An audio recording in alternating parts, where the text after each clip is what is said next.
A vida dela era uma luta, marcada pela solidão. Até que uma proposta inesperada de um homem mais velho, dono de uma fortuna, mudou tudo. Ela aceitou a oferta, por um motivo que todos julgaram. Mas o que ninguém sabia é que o verdadeiro tesouro não era o dinheiro. Descubra a história que nos fez questionar o verdadeiro preço do amor. Se inscreva no canal e deixe seu like.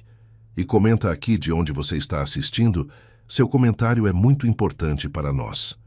O cheiro de verniz e madeira antiga era o perfume diário de Fernanda. Aos 26 anos, sua vida se resumia ao pequeno ateliê de restauração que alugava em um porão úmido de Pinheiros, em São Paulo. Era um espaço de janelas baixas e luz fria, onde ela passava os dias e parte das noites, curvada sobre móveis esquecidos, devolvendo-lhes a beleza e a dignidade. Seus dedos, muitas vezes sujos e com calos, eram a única ferramenta que não podia ser substituída. Seu coração, no entanto, parecia um móvel em desuso, coberto por uma pátina de solidão e preocupação. A paixão pela arte não pagava as contas. O aluguel atrasado pairava como uma ameaça constante, e o pão do café da manhã frequentemente substituía o jantar. Ela não tinha família por perto, e as poucas amizades eram superficiais, sufocadas pelo peso de sua luta diária. Em uma terça-feira cinzenta, a campainha tilintou. Fernanda ergueu a cabeça, surpresa. Clientes novos eram raros. O homem que entrou era a própria antítese de seu ateliê. Em vez do cheiro de poeira e cola, ele trazia o perfume sutil de um casaco de lã limpa.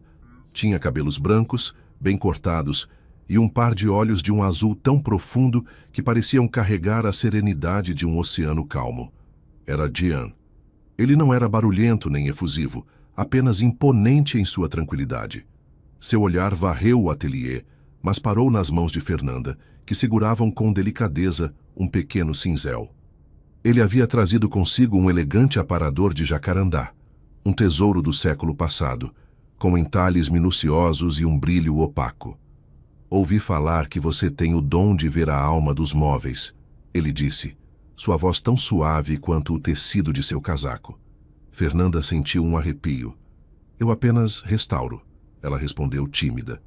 Jean sorriu levemente, um gesto que não alcançou os lábios, mas tocou seus olhos. Essa peça é especial, ele continuou, apontando para o aparador. Não é a madeira que é rara, mas a história que ela carrega. E eu confio em você para honrá-la. Ele não pediu preço, não discutiu prazo. Apenas lhe entregou a chave do aparador com a promessa de que voltaria em breve.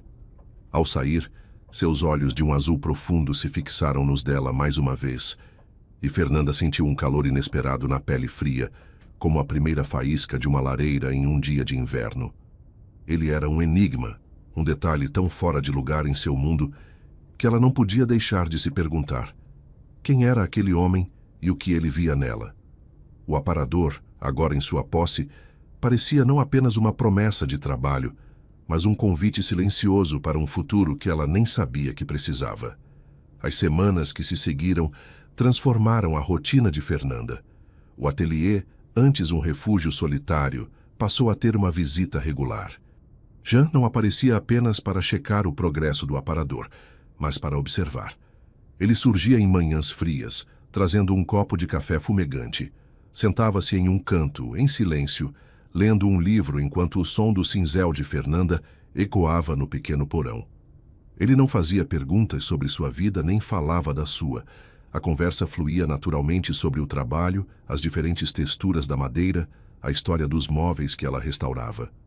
Era um tipo de atenção que ela nunca havia recebido, uma presença tranquila que não pedia nada, mas oferecia uma calma palpável.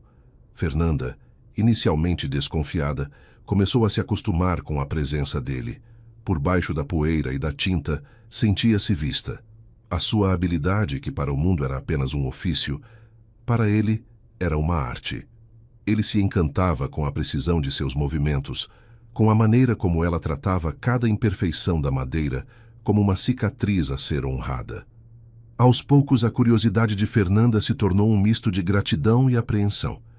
Quem era aquele homem que parecia ter tudo, e por que ele gastava seu tempo em um porão com uma desconhecida? Ele não se encaixava em sua vida, nem ela na dele. O abismo entre seus mundos era vasto. Ele era o colecionador de antiguidades. Ela, a restauradora que mal conseguia pagar suas contas. O aparador estava quase pronto, polido, brilhando em sua glória original, com cada detalhe minuciosamente restaurado. Naquele dia, Jean chegou no final da tarde. Ele passou a mão pela madeira lisa, seus olhos azuis se enchendo de um apreço silencioso. Incrível, ele sussurrou. Você devolveu a ela sua dignidade. Fernanda sentiu uma onda de orgulho, seguida de uma tristeza inesperada. O trabalho estava finalizado, as visitas de Jean terminariam. Foi nesse momento que ele se virou para ela, e a gentileza em seus olhos deu lugar a uma seriedade que ela nunca havia visto. Fernanda, ele disse com a voz tão suave que o som mal quebrou o silêncio. O que eu quero lhe oferecer não é a recompensa por este trabalho. Eu quero lhe oferecer a liberdade de viver sua arte sem a preocupação. Você merece um futuro, um lar. Eu sei que nossa história parece impossível, mas eu a vejo. Eu vejo a beleza em sua alma, a força em suas mãos. Ele fez uma breve pausa e o coração de Fernanda começou a bater forte. Case-se comigo. Em troca, você nunca mais terá que se preocupar com dinheiro. Você terá toda a paz e o tempo do mundo para fazer o que ama. Eu só peço sua companhia. A voz dele não tinha a arrogância de um homem que compra algo, mas a humildade de alguém que faz uma proposta sincera. O pedido, por mais improvável que parecesse, não era um ato de caridade, mas uma declaração que a deixou com a respiração suspensa, o chão desaparecendo sob seus pés.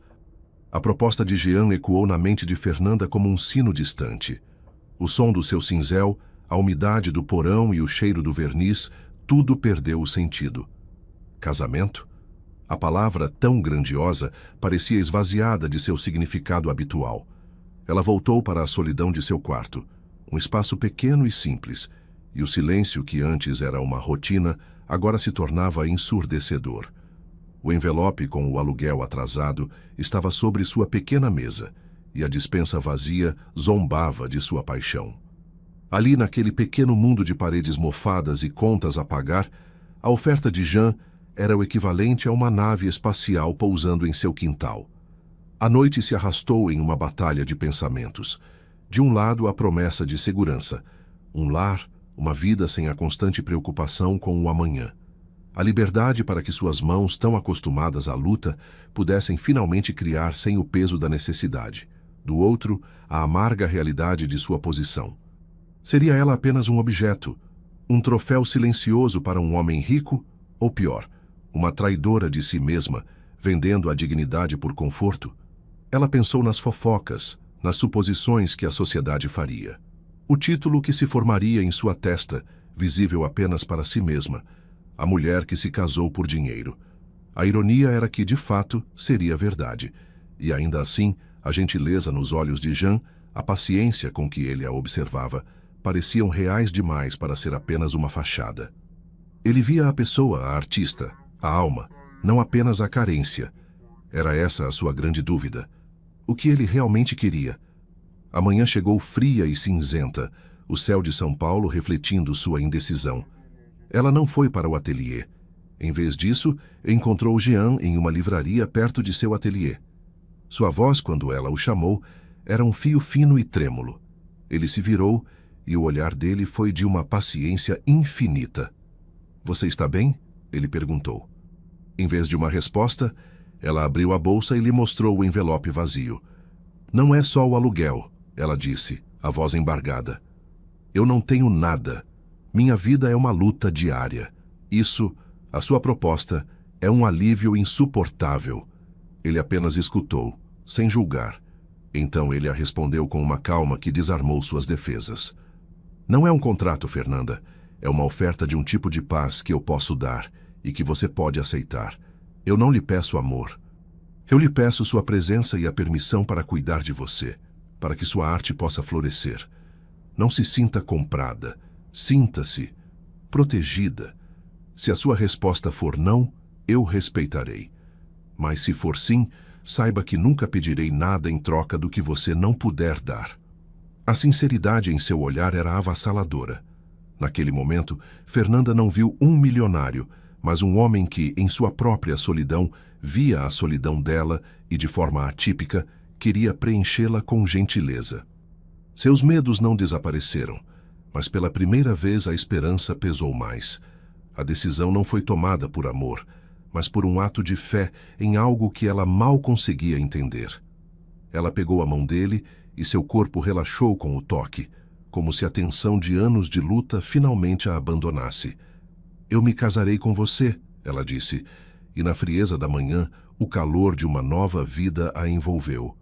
A cerimônia foi tão discreta quanto o namoro que nunca tiveram. Uma juíza de paz, 2 testemunhas e a troca de alianças simples, sem brilho, em um cartório tranquilo. Naquele momento, Fernanda e Jean não eram noivos, nem namorados. Eram 2 almas que faziam um acordo silencioso perante a lei. Ela vestia um vestido simples e ele, um terno de corte clássico. Não houve beijos apaixonados nem aplausos efusivos, apenas a certeza de que a vida de luta e solidão de Fernanda estava formalmente terminada. "Bem-vinda à sua nova vida", ele disse com a mesma voz gentil que ela se acostumara a ouvir.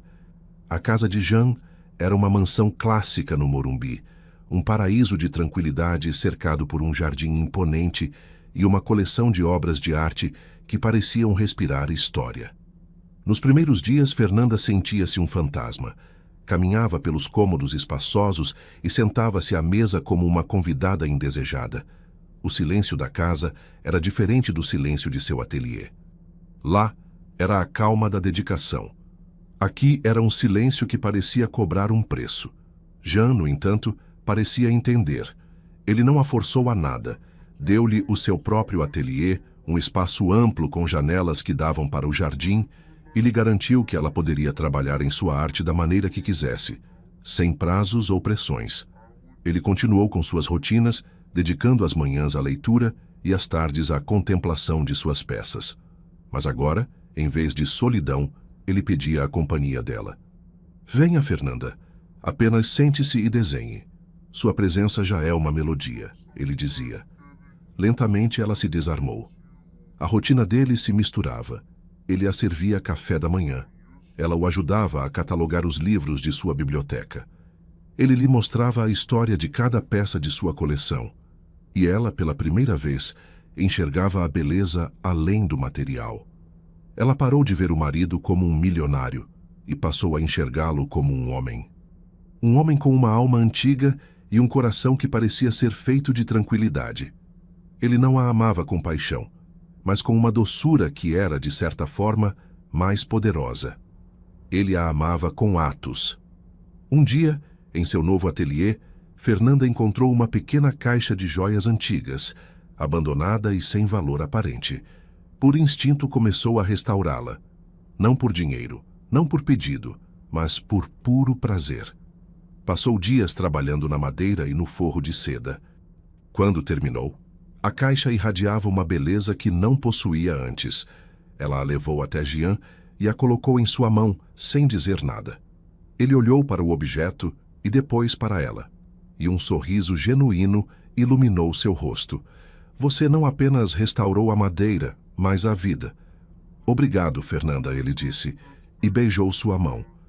Naquela noite, enquanto ele lia em sua poltrona, Fernanda o observou.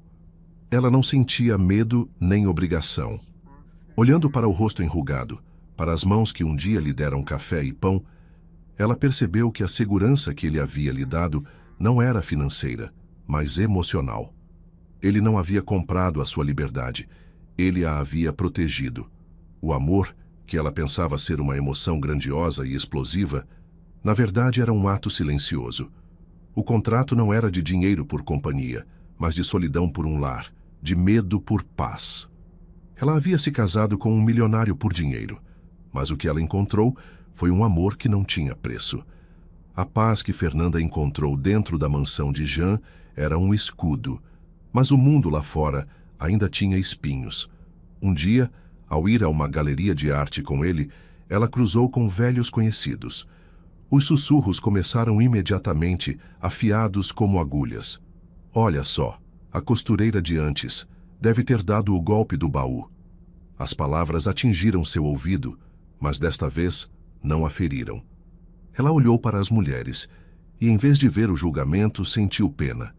A vida delas, cheia de superficialidade e ganância, parecia tão vazia em comparação com a riqueza de sua própria alma. Ela levantou a cabeça e sorriu, um sorriso genuíno que não precisou de palavras para mostrar sua verdade. Sua dignidade não era um segredo que pudesse ser comprado ou vendido. Naquela noite, sentada no jardim, ela contou a Jean o que tinha ouvido. Ele segurou a mão dela e não disse que a fofoca não importava. Ele apenas olhou para ela com aqueles olhos que pareciam enxergar a alma. As pessoas veem o que querem ver, Fernanda. Elas veem o dinheiro. Elas veem um acordo. Elas não veem a sua alma de artista. Não veem o seu coração gentil. Mas nós vemos, e isso é tudo o que importa. A voz dele era um bálsamo. Foi a primeira vez que ele usou a palavra nós. E ela percebeu que a confirmação mais importante não veio do mundo, mas dele. E a sua de seu próprio coração. Uma manhã ele a chamou em seu escritório. Em cima de sua mesa havia um baú antigo, escuro e danificado. Esta é a peça mais importante da minha coleção, ele disse. Ela tem mais de 300 anos e tem uma história de amor, mas a madeira está desfigurada e quase sem vida. Não confiei em ninguém para restaurá-la. Confio em você. O que ele pedia não era apenas uma restauração, era uma união de suas almas. O conhecimento dele sobre a história da peça e a delicadeza das mãos dela para a restaurá-la seriam a metáfora para a construção de seu próprio amor. Fernanda passou semanas no projeto, mas não sentiu o cansaço de antes. O trabalho era uma alegria. Jean sentava-se ao seu lado, contando a história dos donos do baú, uma família que havia guardado suas cartas de amor dentro dele por gerações. Ela polia a madeira, restaurava as ferragens enferrujadas e, à medida que a beleza da peça voltava, o amor dele se tornava mais forte. A paciência de Jean, sua calma, seu humor sutil, eram todos ingredientes que ela usava para construir algo novo e belo, assim como ele havia feito por ela. Ela já não era mais a costureira solitária do porão, mas a companheira do colecionador, e juntos eles davam vida àquilo que o tempo havia desfigurado. Quando o baú estava pronto, a luz da manhã brilhava em sua superfície, revelando as histórias antigas em sua madeira. Fernanda e Jean se sentaram lado a lado no banco do jardim. Ele segurou a mão dela, e o toque não era mais estranho, mas familiar. Você me salvou, Jean, ela sussurrou, e as palavras vieram de um lugar que não existia antes. Ele sorriu, o olhar tão azul quanto o céu de verão. Não, Fernanda, nós nos salvamos. Eu dei a você um lar, mas você deu vida à minha alma. E isso é o verdadeiro tesouro. O contrato que havia começado por dinheiro tinha finalmente se transformado em um amor que ninguém podia comprar ou entender. Era um amor de alma, silencioso e puro, que havia sido cuidadosamente restaurado e agora iria durar para sempre.